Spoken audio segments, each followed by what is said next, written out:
Welcome back to another episode, guys. And what I want to do today was talk about the newest theatrical release on HBO Max, and that's The Little Things, starring Denzel Washington, Rami Malek, and Jared Leto. Now, Denzel Washington, once again, guys, this guy is a scene stealer. Denzel is fantastic. He commands, anytime he's on screen, he commands that scene. He's amazing, guys. He is great, as always. Now, this film, right off the bat, guys, I'm going to say it is slow in some parts. This is a film that clocks in around a little over 2 hours, maybe about 2 hours and 2 minutes. Maybe a little less if you take away, the end credits. But with this film, it's a film that I feel could have been a good 20 minutes, maybe even 25 minutes shorter. It does drag on in certain scenes. Now, basically what you have is Denzel Washington's character of Joe Deacon. Now, he is a deputy at a sheriff's department, and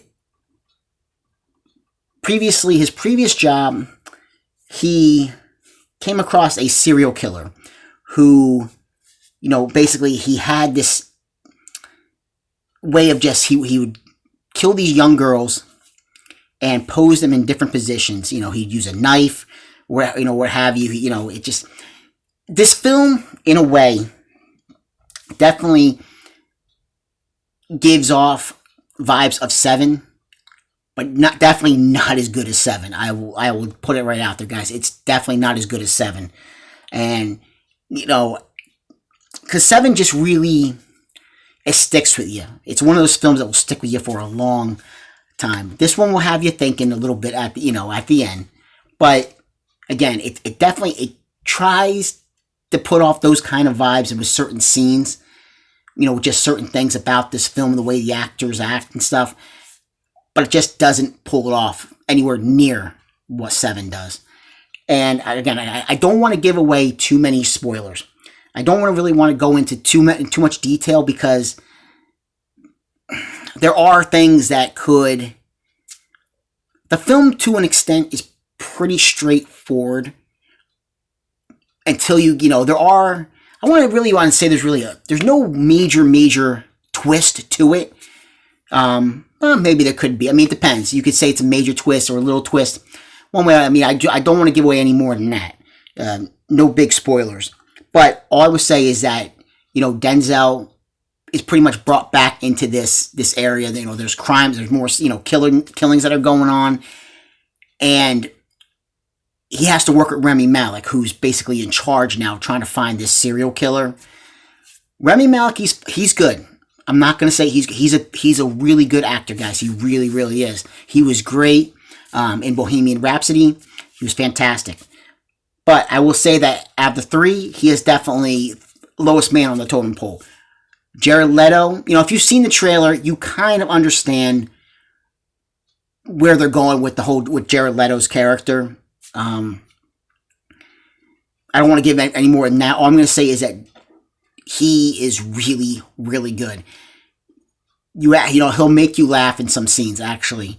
He's just one of those characters. He plays it really, really well. When Jared Leto, when he is on point, he is on point. And this is one of those films that he is definitely on point. There are definitely times in this film that I think it would have been better. Actually, maybe just the idea of Denzel against Leto would have been probably the best way to do. Rami Malek, like I said, he's good. He's a fantastic actor, but between the two performances from those other gentlemen, he gets lost kind of in this film. But this film, if I was going to give this a score, I would definitely say a 6 out of 10. That's basically where I would go with this film. I would think people who see this film, you're probably gonna, if you're gonna go around that mark, you're probably gonna go around 5.5 to 6 out of 10. If you're not gonna, my wife watched this film with me, and she basically said she wishes she could have got the 2 hours of her life back. She just was not feeling this film at all, and she loves Jared Leto, but she was just not feeling this film whatsoever. I think just because it's a slow burn. It really is a slow burn film to the end, and I'm not going to say any more than that. It's a psychological thriller, and it's not. Is it overly gory? No, it's not. I mean, there are some scenes that do have blood. There stuff like that, but overall, it's really not. It's not a super super gory film, guys.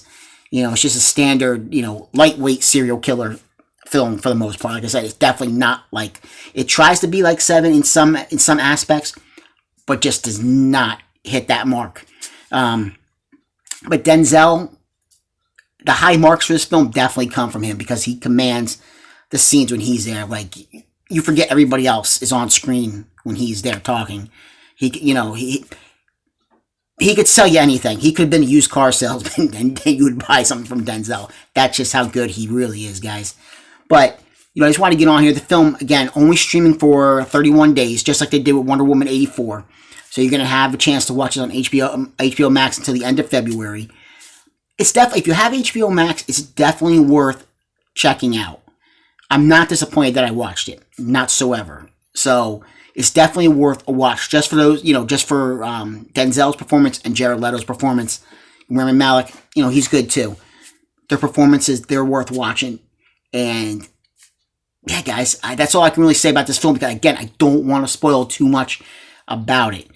I just say if you have HBO Max, it's definitely worth watching. I'm loving having HBO Max right now, guys, because for $15 a month, having a chance to check out Wonder Woman 84 back in January, checking out the little things when that came out.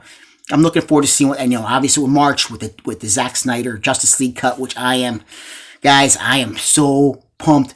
Nobody better disturb me when that's on. That's all I know. I'm locking all the doors in the house, shutting on all the lights. I'm just going to sit there, feed my face with some junk food. I'm going to watch that because I am pumped. I am excited for that one, guys.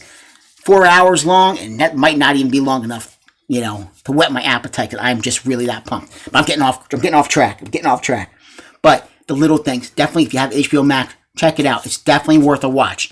Just, it's not going to blow you away. It's not a 9 out of 10. It's not a 10 out of 10.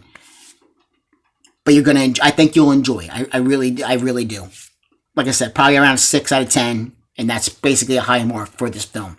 But guys, please like, subscribe, and comment if you get a chance. And I'll see you guys in another video. Take care. Bye.